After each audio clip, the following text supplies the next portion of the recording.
into Talking SEC Football. I'm joined by Logan Lowry, our Mississippi State beat writer. John Pitt's unavailable to be with us this week. We will get him back soon. But we're going to talk Mississippi State. We're going to talk Ole Miss. We're going to talk SEC. All of that coming up for the next 30 minutes. Logan, how are you, man? I'm recovering. Somebody asked me earlier this week, what's it like to cover the number one team in the nation, and I was like, it's the same as it's been the last 10 years, basically, just the same access that we've always had, and you just kind of go with the flow. Well, tell them that we often cover the number one team in the nation. It's just a little bit different being the beat writer for that team. You know, That's right. We've seen the number one team in the nation several times in several different places. But anyway, the Bulldogs number one this week, the Rebels number 3. Ole Miss got 3 first-place votes in that AP Top 25. Logan, I thought they'd get a little more run out of that win at Texas A&M than they did. Yeah, and I had the Rebels at number 2, which I thought that they've played and had more quality wins than a Florida State. You know, I'm kind of a proponent for a defending national champion having the chance to repeat at that number 1 spot until they lose. And but you know what? You look at what Mississippi State's done this year. You look at what Ole Miss has done this year, and I had to jump both teams over Florida State. Now, granted, I'll watch that Florida State and Notre Dame game closely this weekend, and you know, Florida State will have a chance to, with an impressive showing, to kind of jump back up there. Just kind of have to see how that game plays out. But you know, as of this point, I thought the 2 Mississippi schools are the 2 best teams in college football, and that's how I voted them. Well, I think that's right for this week, and you're all right. And a couple of the guys that I talked to who voted Ole Miss number 1 pointed out there's a lot of football to be played. I mean, this is 1 week in the rankings. You know, Florida State could climb back up there if they are impressive against Notre Dame. So, you know, this is a week-to-week thing. And look, it would be great if State and Ole Miss could stay ranked high and keep winning and just get everything pointed to that Egg Bowl. What a great game that would be in Oxford coming up after Thanksgiving.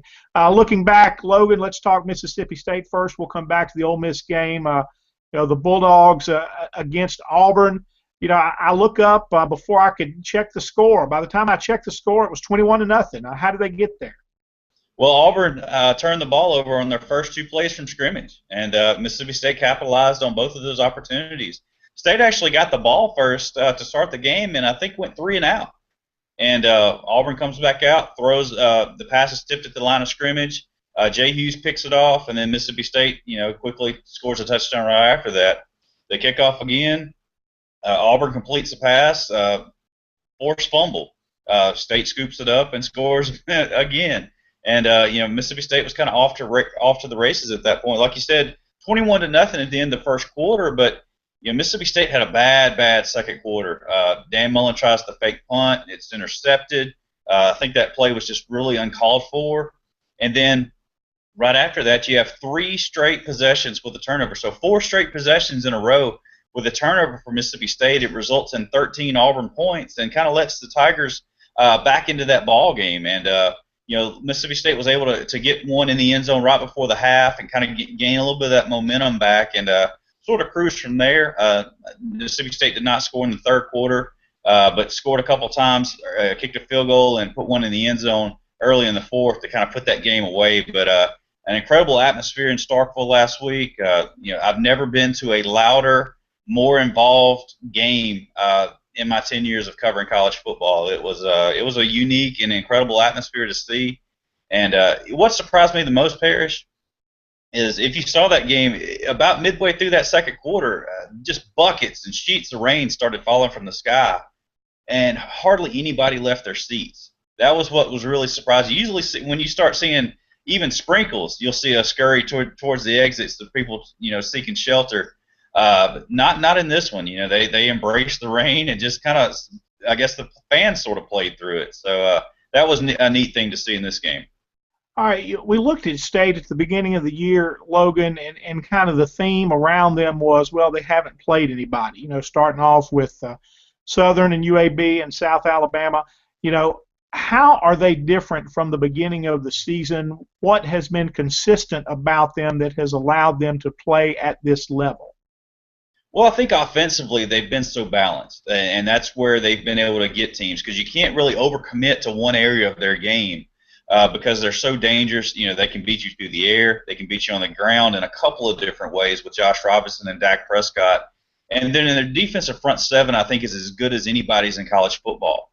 Their front seven, it's not just one wave of front seven. They actually have two waves of front seven. They're top-notch quality depth. And there's really no drop-off when they put either of those units in. Their secondary has improved throughout the season. That's where I've seen the most improvement. They're still not the greatest secondary out there, but they're getting better each and every week. And I think, coupled with that front seven being so good and getting enough pressure on the quarterback, it's helped that secondary out. And, special teams, still pretty shaky for Mississippi State, but the strength that they have up front on defense and then the offensive balance kind of, I guess, alleviates a little bit of those special teams concerns that I have. Well, I think these defenses for Ole Miss and State are strong yet different. I look and I see Ole Miss number 13 in total defense nationally. That's in yards allowed. I think State around 87. But I know State's really strong in the red zone defense. You talk about pressure on the quarterback. Ole Miss is getting that too, and that does help a secondary. Ole Miss has played very well in the secondary. Logan, they're both struggling kicking field goals, man. These guys could play for like a week after Thanksgiving and 0-0 tie. Do you think? Well, their defenses are definitely good enough to put up the goose egg, and I haven't seen a whole lot of Ole Miss's special teams, but I do know Mississippi State's field goal kicking is pretty bad and pretty unreliable. Evan Sobies did hit the big field goal there in the fourth quarter for Mississippi State this week, but you can't count on that all the time, and you have to basically set it up to be an extra point before you really feel safe for Mississippi State kicking field goals. They probably got a better chance of converting with Dak Prescott and the offense on the field than they do their field goal kicking. Well, what were your impressions of Auburn, and were the early turnovers forced? Now I'm going to jump ahead to the last turnover. Auburn was still in it a little bit. They're returning the kick, and they fumble the kick there, and that basically was the death blow. But on that play, it looked like it was good coverage. It looked like the Auburn blocker was basically pushed into the running back, or the back ran up the back of his blocker because he had nowhere to go. I say that's a forced turnover. What were those early ones like? Well, on that play that you mentioned, Parrish, Quadri Antoine he's actually on the backup kickoff team. Des Harris tore his ACL early in the ball game. He's going to be out for the whole year, redshirt freshman linebacker. But Quadri Antoine is inserted. He's a backup on that, and he comes in there and strips the ball, and that was kind of a neat aspect of that play. But the early turnovers, the first play from scrimmage, Ryan Brown tipped the ball at the line of scrimmage, and like I said, just started fluttering from there, and it's an easy interception for Jay Hughes. The next play, he comes flying. Receiver catches the ball, and as soon as he turns around, there's a DB there to hit him, and the ball squirts loose. Bernard McKinney falls on it, and like I said, setting up Mississippi State in great field position again to kind of retake that momentum, and that was a huge play in the game. And the kickoff play was kind of the icing on the cake for Mississippi State to kind of put that nail in the coffin.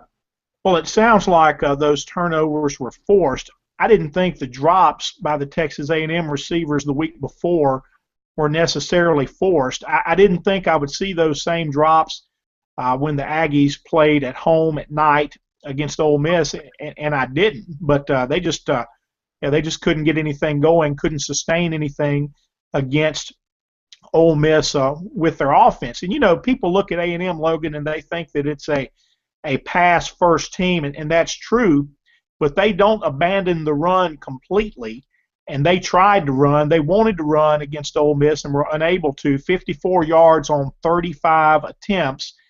And look, even no matter how much you pass the ball, when you can't run, then you can't play off the run.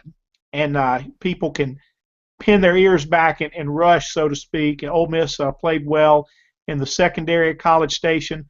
And look, really just as State had done the week prior, took the Aggies to the woodshed. Now, I thought that Ole Miss had every chance in the world to go out and play flat, to have an emotional hangover from the Alabama game. The Tide ranked number 3 at the time, number 1 in the USA Today coaches poll, and had been such a a team that had tormented Ole Miss for so long, the Rebels having not won in that series since 2003, and really having not been particularly close since 2008.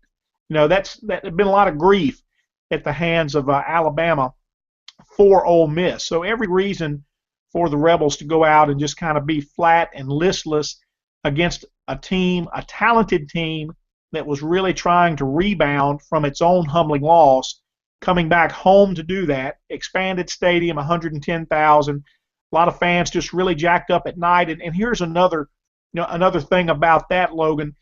They were really jacked up not only to have their team back home, but because they only have 3 SEC home games this year. They gave up one to go play Arkansas in Dallas, so they only get SEC teams at home 3 times. One of those is Missouri, which for them is still almost like playing a Big 12 game. They get Missouri and LSU late in November. That Ole Miss game was their first SEC home game and was going to be the only home game they would have in a while. I mean, they were really excited to have that game at home and then to have it at night, and then for it to be an expanded stadium, 110,000. I mean, there are just a lot of reasons for Ole Miss to underperform in that game. I thought the fact that they were so prepared and so focused was an example of good coaching. And they came out, they played the defense they've played all year, and they executed on offense, didn't turn the ball over. So, great performance by Ole Miss. And, as we talked a little bit earlier about State and its early schedule, it's the same thing for Ole Miss. People were looking at them saying, what have you done? Well, now both of these teams have done quite a bit, and it has been recognized in the rankings for both of them. Looking at Auburn a little bit, Logan, what were your impressions there? Were they tight? Obviously, State was forcing some turnovers. Are they not the team that we thought they were? I think they're definitely a good ball club, and they played defense pretty well. I think Mississippi State caught them with their pants down a little bit on defense on a couple of those plays. But offensively, they're still very explosive. I was really impressed with Duke Williams, the wide receiver, the JUCO transfer that they have there. Of course, Sammy Coates is a quality wide receiver as well. Nick Marshall is still able to make some plays. He ran for, I think, 100 yards against Mississippi State. A lot of that was scrambling. When plays broke down, Mississippi State defended the run incredibly well against Auburn. But Nick Marshall was able to kind of get in there and scramble around and pick up a few yards when plays had broken down and kind of made some plays on his own. But Auburn's still a quality team. They're still going to have a lot to say with how this SEC West shakes out. And Mississippi State, when looking at that three game stretch that they had against top 10 opponents, LSU, Texas A&M, and Auburn, I thought Mississippi State, if they could win one of those games, they would be doing pretty well. The fact that they won all 3 of them is, it's only happened 5 times in all of college football history. And that was kind of the last time it happened was in 1983, and it was Auburn who did that. And it was just really an amazing thing that they're sitting here at this point in the season at 6-0, and that's almost as impressive as the fact that Mississippi State's the #1 team in the country. Just the fact that they made it through that little section of the schedule there unscathed is just surprising to me. Well, Logan, you were saying earlier that they're #1 in the country, but Starkville, the town, is maybe not subdued, but not over the edge with celebration as you thought it would be. Yeah, I really did. The first time Mississippi State's ever been ranked #1, you would think that they would be painting the town maroon, as some people would say, or it'd be Bedlam in town, and just people would just be a huge buzz, and there is somewhat of a buzz, but it's kind of expected at this point. You saw their rise up the rankings slowly but surely, tied at number 3 with Ole Miss coming into the last week's game, and you thought that if Mississippi State could knock off Auburn, who was ranked #2, that they would have a chance to jump Florida State, and they did, and it was kind of expected, and I think if there would have been a somewhat of a surprise jump to #1, I think you would see a lot more excitement, a lot more buzz around town. But at this point, they've kind of had 3 or 4 weeks to kind of prepare for this #1 ranking, and like I said, when late Sunday afternoon, it was expected. And of course, there's a lot of Mississippi State fans with their chest pokes out right now, and rightfully so. But it really wasn't the huge celebration that I thought it could be. Well, you know what? It's kind of the same at Ole Miss right now. I mean, number 3 is certainly a cause for celebration as well, but you just don't hear that much talk about it. And if anything, I've had Ole Miss fans email me and express disappointment and feel like they should have more first place votes or should be first place. Now, I tell you, it looked like, Logan, for a long time the national media was very intent on making State and Ole Miss play nice in the sandbox together with all the sharing that was going on. Code number 3s in the AP Top 25, and then sharing the first Sports Illustrated cover. But eventually, you got to split these teams up. But the rankings have really been a story. Now, coaches, they downplay it. They don't want to talk about it. They want to talk about the next game, all that. I get that. But it's what people are talking about. It's what people are talking about locally. It's what people are talking about nationally. And that makes it a story. It'll be a better story if these teams can maintain their place in the rankings and carry all of this excitement and enthusiasm into the Egg Bowl in Oxford the Saturday after Thanksgiving. But we'll see. A lot of football still to play there. Looking ahead a little bit, I know State has the open date this week, Logan, at Kentucky next week. Kentucky is at LSU this week. I think that's a very interesting game to keep an eye on to see just how much Kentucky has improved and really where is LSU? We don't think Florida is a very good team, so for LSU to go there and win, it's almost a little bit about a little feeling of, well, what have you accomplished? Look, those are SEC teams with SEC athletes, but both Florida and LSU are looking for answers and improvement right now. So I'm interested to see what Kentucky gets done in Baton Rouge this week. Ole Miss at home against Tennessee. Logan, you've covered recruiting. I know you know that the Vols have recruited well. They've been close against some good teams. They haven't gotten over the hump. I've heard people talk about this as a trap game for Ole Miss. I'm not calling it a trap game. I see it as a game where, hey, if you're just, listless, if you're not prepared as you were against Tennessee, as you have been in most of the games that I've seen them play under Hugh Freeze, an exception being Memphis this year right before Alabama, you kind of get a pass on that one. But if the Rebels are not prepared, they will have a lot of trouble and can be beaten by Tennessee. I think there's enough talent in the program. But just look at the numbers. Tennessee has played more freshmen than anyone else in the nation. 2 of them are starting on the offensive line. They've struggled to run the ball. They've struggled to protect. Looks like an advantage there for the Ole Miss defensive front. The numbers say Tennessee is pretty good pass defense. I'm sure they are. They have some SEC athletes. I also know that sometimes your pass defense numbers get a boost when teams are just running the ball on you all the time. So, we'll see what the Vols have. I think they are a team that, they're going to have some talent because they've recruited well. They are young. They're taking their lumps right now. But they've been close to some teams, Logan. Georgia comes to mind specifically. You go over there, you lose by 3 in Athens. You come back home against Florida and Knoxville. They led that game, most of the way, but they couldn't get anything going offensively. Both teams in that game, Logan, under 300 yards. Florida manages some level of functionality late in the game. They get a touchdown, a field goal. They win 10-9. That's the most un-Florida Tennessee-like game that we've seen from those two in a while. Yeah, and if I was an Ole Miss fan, I would be a lot more concerned if they had to travel to Neyland Stadium. The fact that the game is in Oxford is a huge plus, and just the fact that you're coming off a big win the last time they played in Oxford, and I think the crowd's going to be there, and I think I think Ole Miss runs away with that one towards the end. It may be a game close. Like I said, Tennessee has recruited extremely well.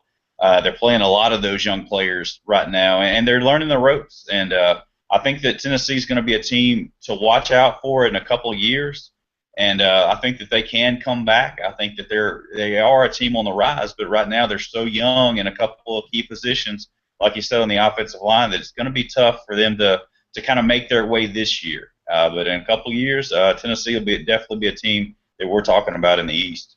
I think Tennessee as a program comes back without a doubt. This is the same thing I said about LSU in the 90s when they were struggling first under Curly Hallman and then Jerry DiNardo.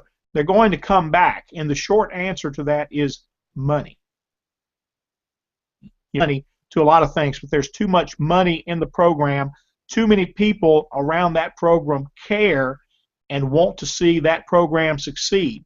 They are not fighting for fans in the state of Tennessee, the way there are divided loyalties in Mississippi between State and Ole Miss. And at certain points in time, Southern Miss has been in that conversation more than it is right now. All right, you're fighting, a state with fewer fans and fewer resources has loyalties divided three ways. That's not the case in Tennessee. I don't think they're struggling with fans in a fight with fans for Vanderbilt.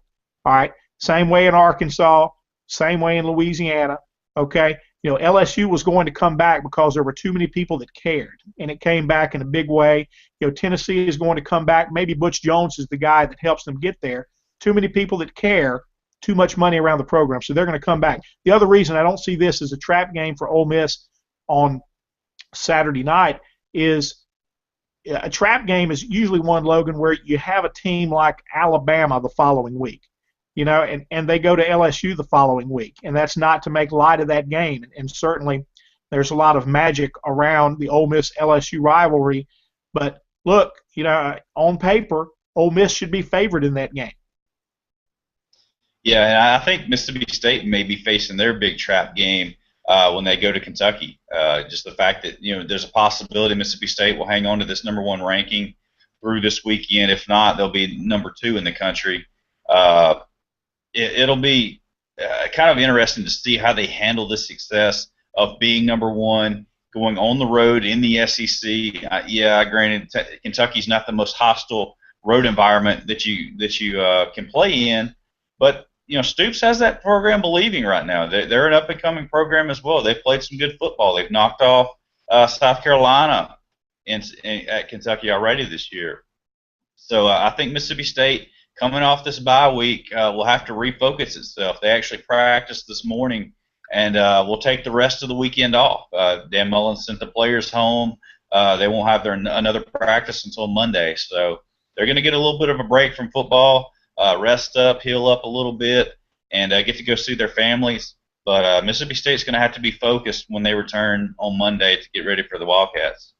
Well, let's look around the SEC a little bit. Let's start with Kentucky and LSU. If you have looked at Kentucky and some of your advanced work, how do you see them matching up with LSU?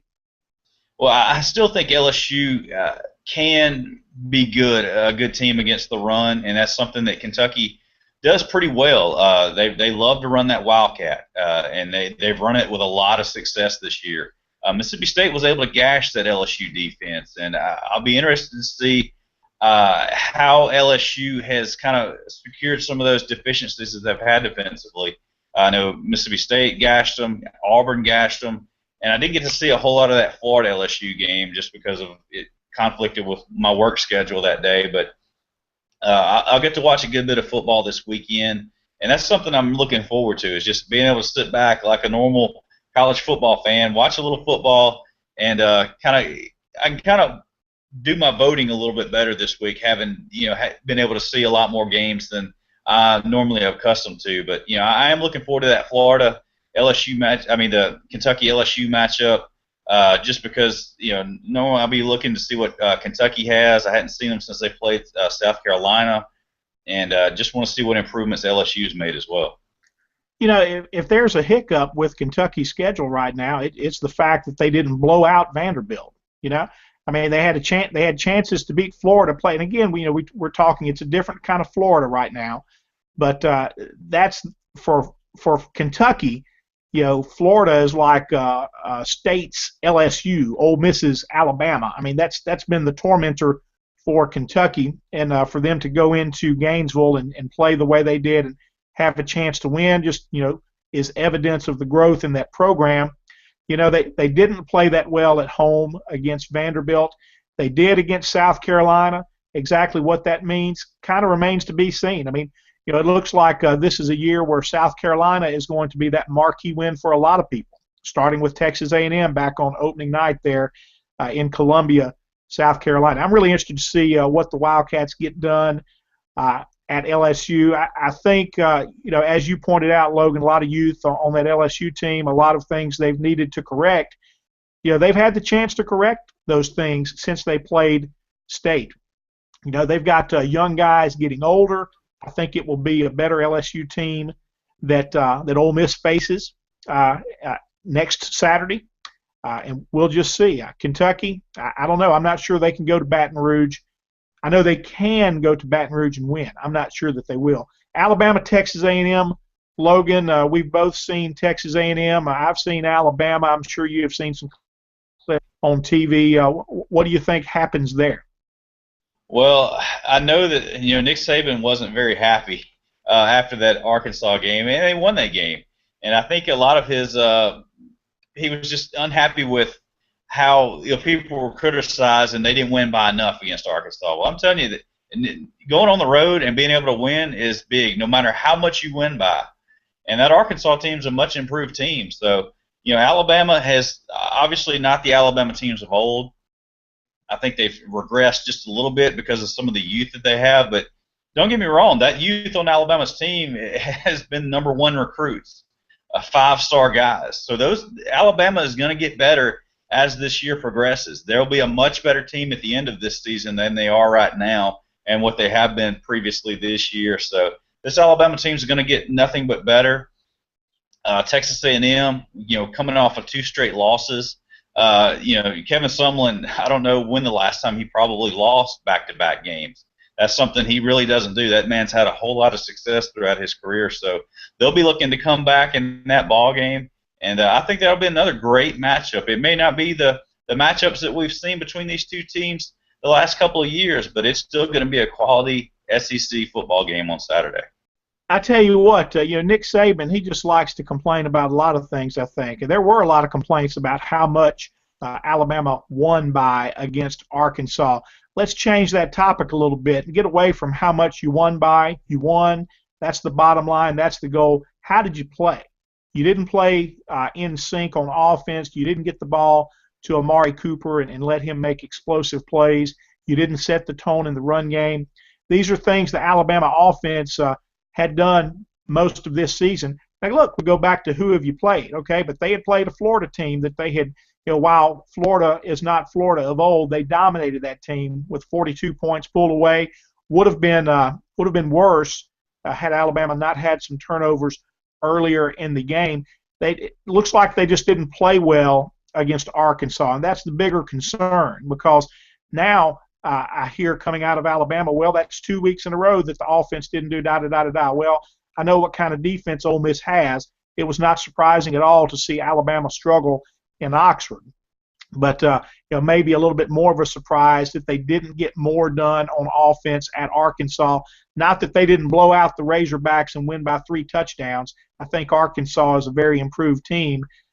Maybe Alabama underestimated them a little bit. Texas A&M, Logan, I'm not sure, that what we are seeing now from the Aggies isn't what so many people predicted back in August when they were, what were they, about 4th or 5th in the West? Where were they predicted in the Western Division? I mean, look, this is post Johnny Manziel. I mean, a lot of people thought there would be some drop-off that came out on opening night at South Carolina. You get Kenny Hill throwing for 500 yards, and it's a huge win against on the road against a team that at that time was ranked in the top. And again, I defer to my earlier comment about a lot of people are going to have a marquee win against South Carolina this year. So maybe right now from A&M we're seeing the team that we thought they would be. I do think that Ole Miss dominated that offensive line that I think is pretty good. A&M always has a good offensive line, and they just could get nothing done against Ole Miss until the fourth quarter when basically Dave Womack, the defensive coordinator, said, well, he was playing softer coverages and just kind of, letting them run out the clock. So Texas A&M at Alabama, I think we're looking at a third straight loss for the Aggies. I think you're going to see Alabama in recovery mode at home. They're going to get better. They're going to play better. I think you're going to see Amari Cooper have a big game, and Alabama will manipulate that A&M defense much like Mississippi State and Ole Miss did. So anyway, we're about to wrap it up, folks. Thank you for being with us on this week's edition of Talking SEC Football. That's Logan Lowry. I'm Parrish Alford. We'll be back with you next week.